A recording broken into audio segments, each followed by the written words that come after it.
와, 근데 진짜 탈다 털린다고 하더라고요. 와, 근데 진짜 탈다 털린다고 하더라고요.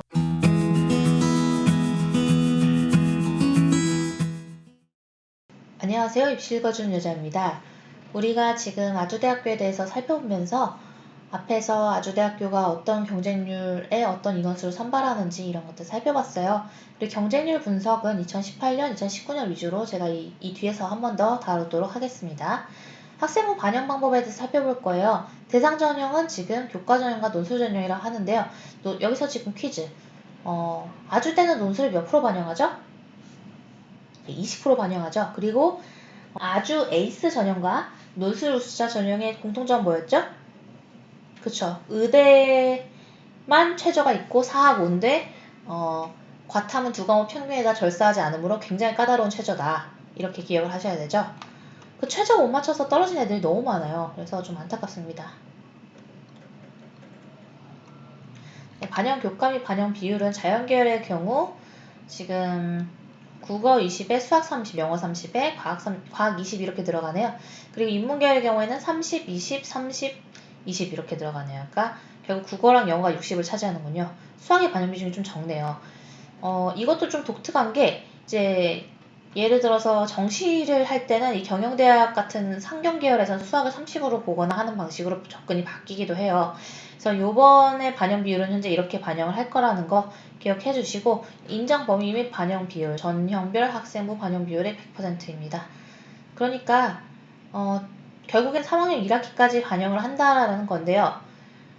지금 1학년 20에 2, 3학년 80 이렇게 돼 있잖아요. 이거는 무슨 얘기냐면 20, 40, 40으로 보시면 돼요. 근데 왜 이렇게 표시를 했냐면 3학년 1학기까지만 반영하니까 결국 2배수의 원칙이 적용돼서 1학년 20, 2학년 1학기, 2학기 합쳐서 40, 그러니까 딱 2배 올랐죠? 거기에 3학년 1학기 하나가 40이에요. 그러니까 한 학기당의 중요성이 매년 2배씩 올라간다라고 생각하면 되겠죠. 반영 방법은 보십시오. 자, 4등급까지는 감점폭이 아주 적습니다. 그런데 5등급부터는 감점폭이 크죠. 그러니까 결과적으로 4등급까지 내가 막 뭐 1등급도 있고 4등급도 있다 이렇다라고 하면은 그렇게 큰 문제가 아닐 텐데 1등급도 있고 5등급이 있다 이러면 오히려 감점이 훨씬 커버리는 거예요. 그러니까 요 라인의 학생이 오히려 우수하게 점수가 나올 것이고 1등급과 5등급이 왔다 갔다 한다면 훨씬 더 점수가 아래로 나온다는 거죠. 이 산출 방법에 따르면 비교 내신 기준 살펴볼게요. 논술 우수자 전형은 논술 성적이고요.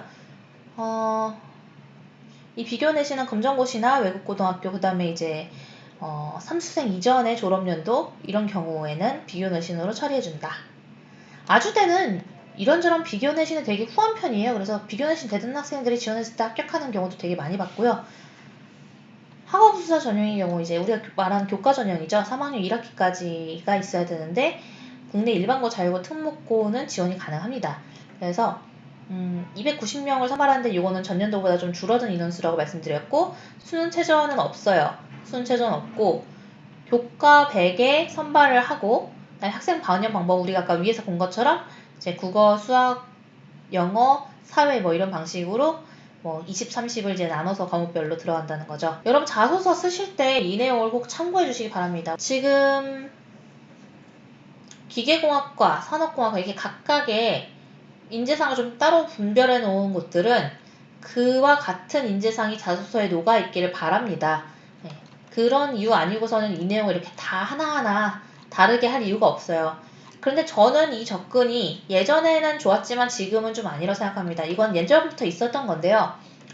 이렇게 과별로 분리를 하는 게 지금은 좀 의미가 없어졌어요. 예전에 시립대학교가 전공자소서 굉장히 중요시 여길 때 이렇게 학과별로 다 분석을 해가지고 올려줬는데 지금은 단어 하나하나에 너무 집중하기보다는 그냥 누가 보기에도 융합시스템공학과 같은, 누가 보기에도 전자공학과 같은 그런 쪽을 접근을 하셔도 충분히 무방하다고 생각이 듭니다. 그래서 오히려 이 내용을 보세요. 디지털 컨버전스를 위한 창의적인 공학 문제 해결 능력을 기본으로 하여 유연성을 가지고 새로운 영역을 개척하는 통섭 능력을 갖춘 인재입니다. 이런 식으로 쓰면 오히려 유사도가 걸려버려요. 무슨 말씀인지 아시겠죠? 정확히는 디지털 컨버전스를 위한 창의적인 공학 문제 해결 능력을 보여주는 사례를 하나 들어주셔야 되고 유연성을 가지고 새로운 영역을 개척한 통섭 능력에 대한 사례를 보여주셔야 되고 산업체가 요구한 창조적인 융합 인재라는 걸 보여주는 사례를 드셔야 되는 거지 이 키워드 그대로 써버리면 그대로 다 유사들 걸립니다. 아셨죠? 그래서 인지상의 내용, 이 단어 하나하나에 너무 몰입되지 마시고 이렇게 통으로 그 내용을 끊어가지고 이런 사례가 하나 필요하구나, 이런 사례가 하나 필요하구나, 이런 것들을 체크를 해주셔야 될 것 같아요. 네, 그 다음 우리 학생부 종합전형 평가 안내 살펴볼 건데요. 보시면 에이스 전형이 있고 융합 전형이 있고요. 다사인재 전형 아까 말씀드린 면접 없는 전형, 그다음에 결국에는 면접 있는 전형과 면접 없는 학종 이렇게 두 개로 나눠지고 각각의 이제 사정 방식은 동일합니다. 동일하니까 두 가지만 생각하시면 돼요. 그러니까 에이스 전형은 다사인재 전형만 아셔도 나머지 인재 전형 이건 에이스 전형과 같네. 이거는 뭐 그 다사인재 전형과 같네. 이렇게 기억하시면 무방하다는 거죠. 아주 에이스 전형은 지금 생활기록부와 자소서를 기본적으로 요구를 하는데요. 평가 방법은 복수의 평가위원이 학생부와 자소서를 바탕으로 학업 역량, 목표의식, 자기주도성, 공동체의식, 성실성을 종합적으로 정선평가한다는 거예요. 그럼 평가 항목 및 평가 내용을 보시면 이 세 가지가 다 인성에 해당하는 거잖아요. 제가 보니까 이 아주대는 좀 인성적인 측면을 좀 많이 본다고 느꼈어요. 약간 리더십이 있는가, 그 다음에 협력을 잘 이끌어내는가, 성실한가 이런 걸 많이 보니까 무단 결석이나 무단 지각이 있는 경우에도 감점폭이 크니까 유의하셔서 지원하시기 바랍니다. 그 다음에 에이스 전형과 다사인재 전형을 비교해 줬는데 저는 이게 되게 중요하다고 생각을 합니다. 보시면 선발 인지사항을 봤을 때 에이스 전형은 교과와 비교과의 균형을 일단 요구합니다. 근데 반대로 지금 다사인재 전형은 핵심 역량 중 하나 이상의 역량의 강점이 있느냐, 즉 좀 치우쳤어도 괜찮다는 거예요. 그러니까 에이스는 좀 더 균형적인 걸 원하고, 그래서 막 2등급대 학생들을 원한다는 거예요. 더 쉽게 얘기하면. 근데 4등급부터는 감점폭이 커요. 다사인재 전형은 4등급도 제가 학교를 많이 시켜봤는데 제가 결과적으로 느낀 건 이건 약간 여러분 이렇게 생각하시면 돼요. 중앙대학교 다빈치, 중앙대학교 탐구형이랑 솔직하게 말하면 약간 카피 뜬 것 같습니다. 예. 그나마 카피 뜬 이후에 이번에 중앙대가 전체적으로 다 면접을 폐지해버렸죠. 결과적으로는 또 달라졌어요. 근데 어쨌든 한 3년 전에 중앙대 다빈치, 3년 전에 중앙대 탐구형의 스타일을 그대로 따왔습니다. 그래서 하나는 면접이 있고 하나는 면접이 없어요.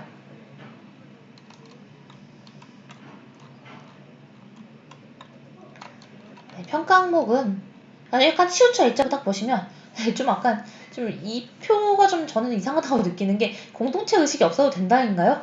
그렇게 보이진 않는. 어쨌든 자기주도성 있는 학생 위주로, 그 다음에 이 자기주도성은 여러분이 생각하시는 전공적 합성과 연계에도 무방합니다. 아주 에이스는 그 중앙대 다빈치가 딱 모양이 5개잖아요. 5개 다 자르라 그러잖아요. 그거예요. 네, 그거예요. 면접평가.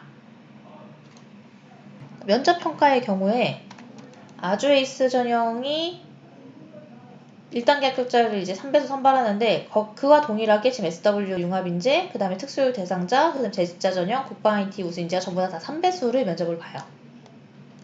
면접 시간 10분 내외고요. 의학과는 지금 20-30분이라 하는데 제가 직접 보내보니까 35분 정도 면접을 봤대요.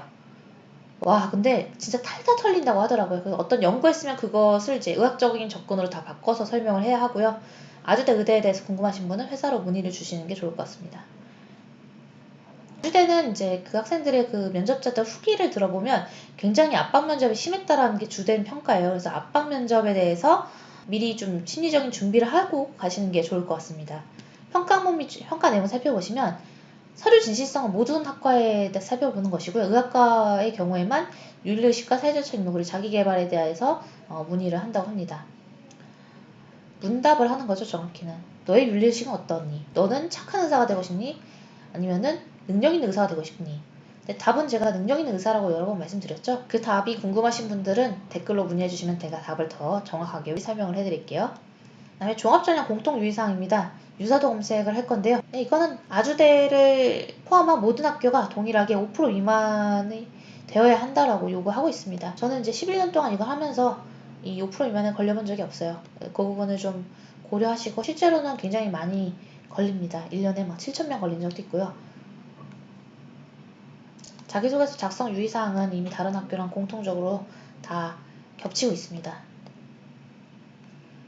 자, 요게 지금 보시면 문항에 대해서 나오는데, 자, 작성 문항 보시면 제가 이 4번 문항이 있는 학교는 기본적으로 자소서 반영률이 높은 학교다라고 말씀드렸죠.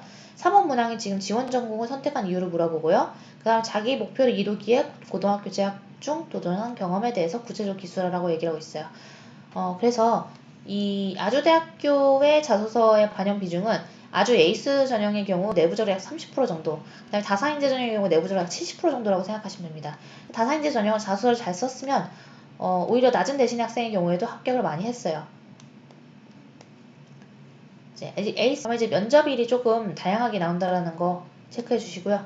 면접일이 지금 좀 걱정인 게 공과대학이 사실 이 아주대 메인이잖아요. 의대를 제외하고 공과대학이 제일 센데 가장 센 공과대학의 면접일이 11월 17일이에요. 14일에 수능을 보고 17일에 면접을 보러 가려면 학생들이 굉장히 부담을 많이 느낄 겁니다. 그래서 미리미리 준비를 해두시고 이때는 정말 다 준비해 놓은 걸 한번 훑고 들어간다라고 생각을 하셔야 되는 거예요. 그리고 12월 7일에 의과대학이 있는데 이게 발표가 12월 6일에 난다 그랬죠? 그것도 12월 6일 4시 이후에. 징해요, 징해. 네, SW 융합인재 전형은 사실 에이스 전형과 동일합니다. 다만 그 학과가 선정이 따로 돼 있다라는 거. 융복합 사고, 실천적 창의, 의사소통 역량, 글로벌 역량 중에서 하나를 확실하게 갖고 있거나 혹은 이 중에 다수의 것을 갖고 있으면 되는데요. 결국에는 전공적합성의 문제로 귀결이 됩니다. 전공적합성이 뛰어나다고 판단이 되면은 이 친구를 낮은 내신에도 불구하고 선발을 해준다라고 생각을 하시면 되시겠고요. 고른기회 전형의 경우는 원 전형이나 투 전형이나 그 학생을 선발하는 방식은 동일해요. 네, 그래서 서류 종합평가로 100%로 선발을 하고 면접은 없습니다. 네. 그래서 요 전형과 관련해서는 제가 전체적으로 다 설명을 했고요. 우리가 이제 살펴볼 거는 뭐냐면 아주대의 장학금이죠. 자, 그럼 우리 장학금을 찾으러 가봅시다. 논술수사 전형은 잠깐 볼까요? 이 전형은 제가 준비를 도와주진 않지만 저도 한 10년 전에 많이 그 논술 선생님 하면서 많이 가르쳐줬던 내용이라서 제가 이제 이 학종 분야, 그러니까 그때는 입학사정관이었죠. 입학사정관 분야에서 컨설팅 한 지 11년이 됐어요. 11년이 됐는데 이제 초반에 한 2년 정도 논술을 같이 병행을 했었어요. 그래서 논술에 대해서도 좀 기억하고 있는 과거가 많은데 이미 10년이나 지난 일이라서 제가 논술 전형에 대해서는 크게 많이 언급하진 않습니다. 보시면 학생부 교과 20%로 타 학교에 비해서 교과의 반영 비중이 매우 적은 편이에요. 그리고 실제로 내부적인 반영 비중 또한 적습니다. 교과 반영 방법은 우리가 아까 교과에서 봤던 것과 동일합니다. 그래서 3학년 1학기까지 반영되니까 3학년 1학기까지 잘 보신 분들은 그렇게 접근하시고, 특히 다른 학교 같은 경우에는 졸업자의 경우에는 3학년 2학기를 같이 포함하는데 여기는 졸업을 했다 하더라도 그냥 3학년 1학기까지만 반영한다는 점이 독특한 점이에요. 결국엔 논술 전형에서도 5등급 이하 학생들은 좀 선발하지 않으려는 그런 경향이 있는 겁니다. 논술 유형은요, 어렵냐고 물어보면 진짜 어렵습니다. 진짜 어렵고요. 이걸 어떻게 다 해가지고 또 엮어서 문제를 내는데 문제가 기가 막혀요. 모든 영역이 다 연결이 돼요. 의학과의 경우에는 이제 이렇게 많은 범위를 포함하는 수학의 범위에 플러스 알파로 세명과 1과 세명과 2가 들어갑니다. 근데 인문계열도 만만치 않아요. 인문계열도 통합논술이라 해가지고 이 많은 과목을 전부 다 녹여낸 그런 시험을 보게 돼서요. 저는 양쪽 다 가르쳐봤는데 둘 다 어렵습니다. 그래서 수리논술은 수리력이 필요하고요. 한 가지 방식으로만 풀리지 않고 여러 가지 방식으로 풀리는 문제를 주로 출제를 합니다. 그리고 답이 틀려도 풀이 과정이 오르면 상당한 부분 점수를 부여하는데 여기서 그냥 부분 점수를 부여함이라 안 하고 상당한이 되잖아요. 거의 그냥 풀이 과정 없이 답만 있는 것보다 오히려 풀이 과정이 있고 답이 약간 틀린 경우가 훨씬 더 높은 점수를 받습니다. 영어 제시문 출제하지 않음. 이런 거는 좀 언급해줘서 좋은 것 같아요. 의학과의 경우는 아까 수리논술 2위와 동일하고요. 근데 과학논술의 경우에는 분석력, 응용력, 창의력은 또 창의력이에요, 결국. 그러니까 아주대는 창의력을 되게 중요시 여기는 학교라고 예전부터 좀 많이 느껴요. 자소서 쓸 때도 창의력 소재를 좀 더 잡으려고 노력을 많이 하고요. 아예 대놓고 공시감기로 풀 수 있는 문제는 출제하지 않는다고 하니 이것도 굉장히 반가운 출제 범위의 제외라고 볼 수 있겠죠. 워낙에 출제 범위 자체가 넓어서요. 인문계열은 정상적으로 이수한 수험생이랑 해결할 수 있는 수준의 문제라고 하는데 약간 이 문장 자체가 좀 약간 비꼬는 것 같지 않나요? 그렇게 쉽지 않던데. 그렇게 쉽지 않아요. 요약형, 비교, 대조형, 통합형 나오는데요. 저는 사실 인문계열의 논술 시험 중에서 거의 뭐 어려운 순위에 탑5 꼽으라 그러면 반드시 아주대를 꼽을 거거든요. 그래서 이 문장은 저는 글쎄요. 정상적의 표현이 너무 교수님 수준으로 맞춰진 게 아닌가. 근데 이거 말이 이렇게 나와서 그렇지 사실 되게 어려워요. 풀어봤는데 이거 되게 훈련을 잘해야 딱 원하는 문장들이 뽑혀 나오고 훈련 없이 그냥 들어갔다고는 시간 내에 문제를 못 풀게 될 확률이 매우 높습니다. 저는 아주대 금융공학과를 꼭 공략을 해보라고 하고 싶어요. 이번에 좀 아주대가 여기에다 제대로 투자를 하겠다라는 그런 썰을 들어가지고 사실 그 학교가 투자하려고 하는데 딱 들어와야 되는 거지 밀어주지 않는 학과에 들어갔다가 통폐합 되면은 진짜 답이 없어요. 자 이제 진짜 장학금 보러 갈 거예요. 과연 내가 여기 가면 어떤 장학금을 받을 수 있을까? 여기가 장학금인데요. 아주 파란 장학. 뭔가 장학면이 되게 파란만장한 느낌이네요.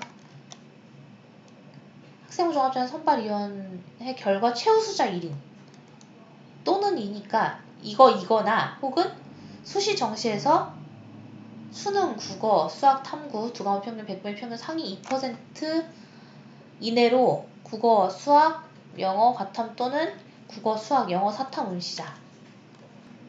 의학과, 국방대지점, 용학과는 또 제외되네요. 이거 100분위 평균 상위 2% 이내 나오는 게 사실 생각이 별로 쉽지 않은데 그래도 아주대 자체가 좀 세다 보니까 문과는 거의 없지만 이 조건을 맞춘 이과 학생들이 간혹 있습니다. 작년 같은 경우는 3명 정도 됐던 것 같은데 그래서 요 정도로 장학을 주고 이제 당연히 4년 수업료는 전액 면제이며 4년간 기숙사 입사를 보장하며 근데 이거는 잘 보셔야 돼요. 기숙사 입사를 보장하는 거지 기숙사가 무료라고는 안 했죠. 그러니까 기숙사는 무료가 아닐 거예요. 그 다음에 생활지원금을 1년당 400만원 지원합니다. 우리가 생활지원금을 1년간 4,800만원 지원하는 학교도 보고 왔죠. 어느 학교인지는 이따가 맞추시는 분들은 제가 찾아내서 어떻게든 문상을 선물로 드릴게요. 교과우사 전형으로 들어온 학생들의 경우에는 단과대학교 성적우사 2명으로 최초 합격 등록자 그 다음에 의대랑 강의대는 또 안 된대요. 그래서 그 학생들은 4년 수업료 전액 면제에 4년간 기숙사 입사 보장입니다. 도대체 의학과는 어딨냐 하면 의학과 여기 있어요. 의학과의 경우는 수석은 6년간 수업료 전액 면제에 여기 보세요. 입사 보장 및 기숙사비 면제잖아요. 그러니까 이 단어가 들어가야 돼요. 그러니까 결국엔 기숙사비 면제를 받을 수 있는 것은 요 의학과 수석 정도밖에 안 되는 겁니다. 오히려 지금 등록한 자 중 수석자 1명 요 케이스의 경우에는 기숙사비는 면제되지 않아요. 그러니까 아주대는 제가 보기에는 그렇게 좀 학생에게 막 퍼준다 이런 느낌은 저는 좀 못 받았어요. 제일 퍼주는 데가 세종대, 그 다음이 건대 요 정도였죠. 다사인지 전형도 역시나 주는데 근데 다사인지는 여러분들이 나중에 이렇게 입교를 확인해 보시면 아시겠지만 별로 많이 성적이 높지 않아요. 주로 성적이 높은 학생들은 아주 에이스고요. 성적이 좀 낮은 학생들이 다사인지 전형으로 해서 전공적 값상을 드러내서 들어오는 케이스거든요. 그래서 여기는 아예 뭐 전액 면제 자체가 없고요. 그냥 4년간 50% 면제라고 합니다. 그나마 단과별 수석이고 최초 합격에 등록했는데 좀 약간 전형별로 차별을 두는 건 좀 별론데 물음표. 그리고 요거는 좀 약간 저는 차별이 있다고 생각하는 게 다사이즈 전형 중에 과학고등학교나 영재고 출신자에게 이런 그 제시를 해주는데 과학고랑 영재고 갈 정도면은 사실 제가 보기에 어차피 지금 다사이즈 전형에는 애초에 의예과 배정이 안 돼 있거든요. 의예과도 아니란 얘긴데 다사이즈 전형 예를 들어 뭐 기계공학과 이런 데 들어왔다고 해서 얘네들한테 수업료 100% 면제해 줄 것도 많은데 굳이 여기 들어올까요? 물음표. 네, 그렇습니다. 그리고 학생부종합의 경우에는 뭐 국방 IT 우수인재 장학 뭐 이런 게 있네요. 요거는 좀 독특한 게 자기 역량 개발 장학금을 학기당 160만 원 준대요. B의 경우에는 그런 건 없고요. 네, 이렇게 우리 장학금에 대해서 살펴봤는데요. 아주대학교는 일단 부자 학교고 경기도 수원시 영통구에 있는데 여기 뭐 근접성도 굉장히 좋고 학생들의 만족도도 높아요. 특히 뭐 이과 학생들이 뭐 아주대라고 하면은 좀 알아준다라고 하죠. 보니까 숙명여대랑 아주대랑 붙으면은 아주대를 가더라고요. 숙대가 사실 되게 높게 평가되고 서울에 있는 학교임에도 불구하고 아주대 공대는 그래도 인서울 이상의 어떤 메리트가 있는 걸로 학생들에게 인지되고 있는 것 같습니다. 생각보다 조금 영상이 길어졌어요. 우리 편집자님이 저를 혼낼지도 모르겠어요. 네, 그래서 아주대는 여기까지 분석이 끝났고요. 다음 영상 여러분들이 기다리시던 연세대학교예요. 그래서 연세대학교는 굉장히 공들여서 진행을 하려고 하는데 아마 좀 여러 개의 동영상이 올라오지 않을까 싶어요. 그래서 여러분들이 좀 잘 봐주시고 영상에 좋아요, 댓글, 그다음에 구독 좀 빼먹지 않고 눌러주세요. 사실 매일 한 구독자 수가 10명 정도 늘어나고 있는데 이게 욕심이 자꾸 생겨서 매일 한 20명씩 늘어났으면 좋겠다 막 이런 생각을 하게 되는 경우도 많거든요. 그래서 여러분들의 구독과 좋아요 그 다음에 댓글 기다리고 있을 테니까요. 많이 많이 문의해 주시기 바랍니다. 그러면 다음 영상에서 만나요. 안녕.